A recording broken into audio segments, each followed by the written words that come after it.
Hi friends, it's Mr. Alex from Adams Memorial Library, and it's time for our monthly themed craft. Now, since March is the month of St. Patrick's Day, I thought that we would make our very own pot of gold.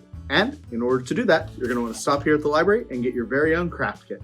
And in this kit is going to be some of the supplies that you'll need to make this month's craft. So let me show you what's in there and we'll get started.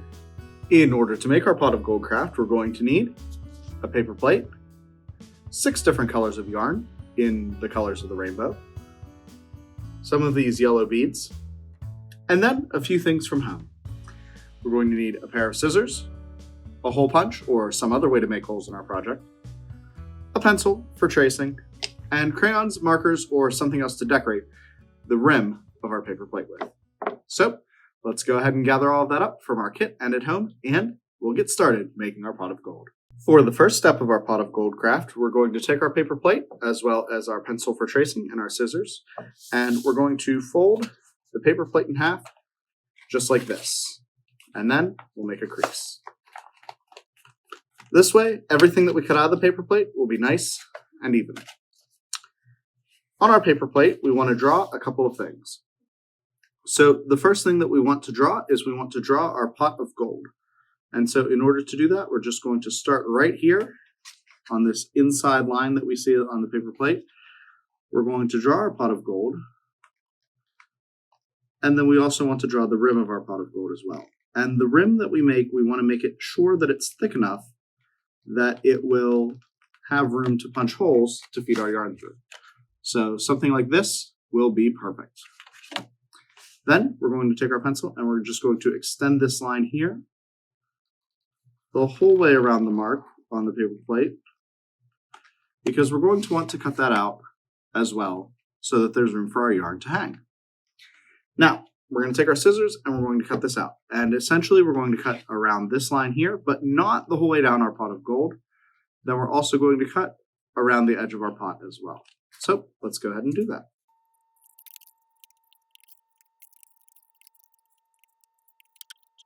And once we've made that cut, leaving our pot of gold intact, you'll see that we can open up our project and we'll have something that looks like this. Now comes one of the most important parts of our project, and that is adding our holes. So you want to get your hole puncher or other method for adding holes to your project, and we're going to begin. The first thing that we're going to want to do is to punch holes in the rim of our pot of gold. And since we have 6 different colors of yarn, we're going to want at least 6 holes. But since our project is folded in half, we only need to make 3 and have our hole punch go through both halves of our pot of gold.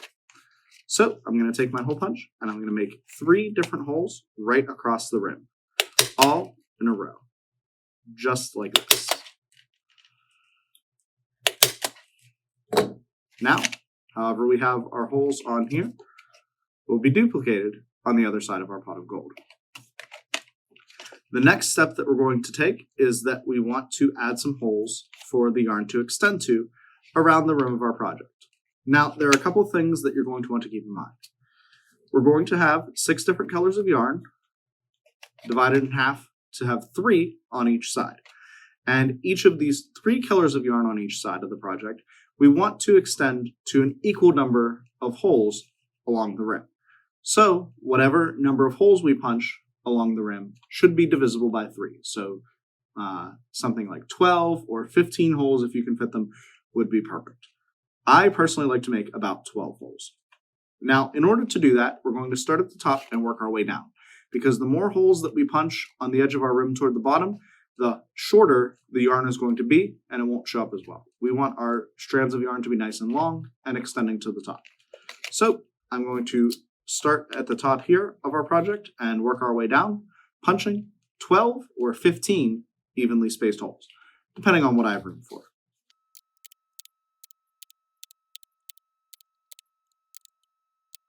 And once we have our 12 holes, we can open up our project and we'll see that we have something that looks like this. Now, something to keep in mind is, as you can see, there is this gap right here and right here in between my holes. So if you want to tighten things up just a little bit and not have that open gap, then you'll just need to start your first hole closer to the edge. The final thing that we're going to do before we add our yarn is that we are going to take our crayons, markers, or other decorating supplies, and we're going to decorate our pot of gold, because this will make it a lot easier to decorate before it has all of the yarn attached. So let's go ahead and do that now.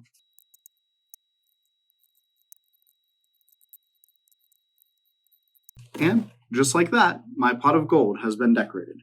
I used a black crayon to color the pot. I used a blue crayon to color the sky, and a green crayon to color the grass below.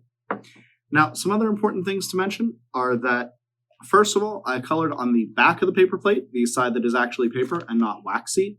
The side of the paper plate that's sort of waxy and protected to eat off of is really difficult to color on. So I recommend coloring on the back. The other thing I did was I took my scrap of paper plate that we cut out of the center, and I put it under my project on the edges and where the holes are punched, so that way when I colored over them, I didn't color onto our tablecloth, because we always want to protect our work surfaces.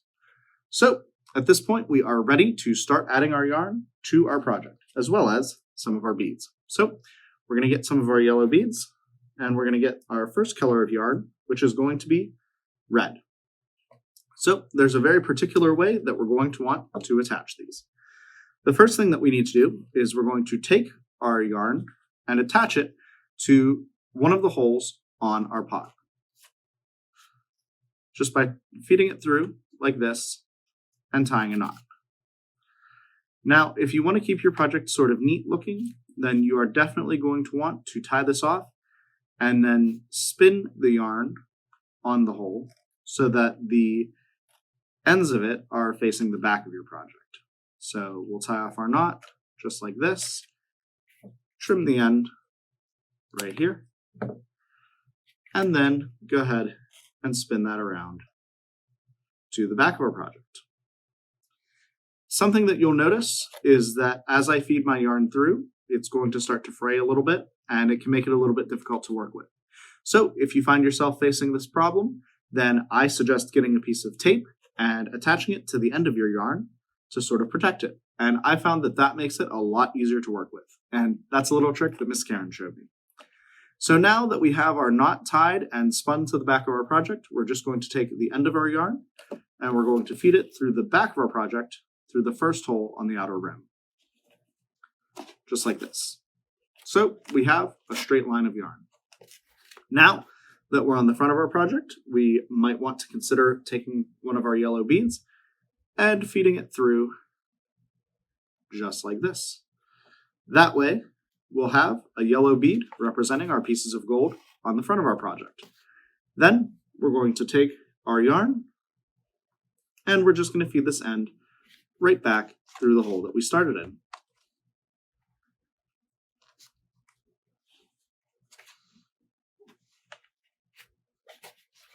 So now that we have our yarn attached through the first hole, we're going to continue until we've put our yarn through our red yarn through 4 different holes around the rim of our project. So we'll take our yarn here, feed it back through the back, through the second hole, pull it nice and tight, feed it through the hole on the rim of our pot, and continue on to the 3rd and 4th hole, just like this.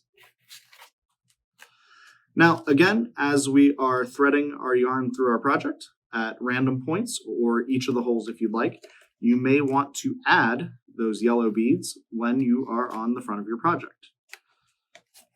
So, just like this, I think it's a good time for another bead.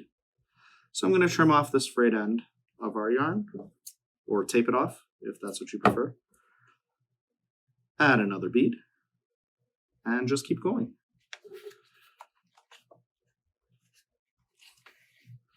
Pulling that tight, and continuing around to our last hole.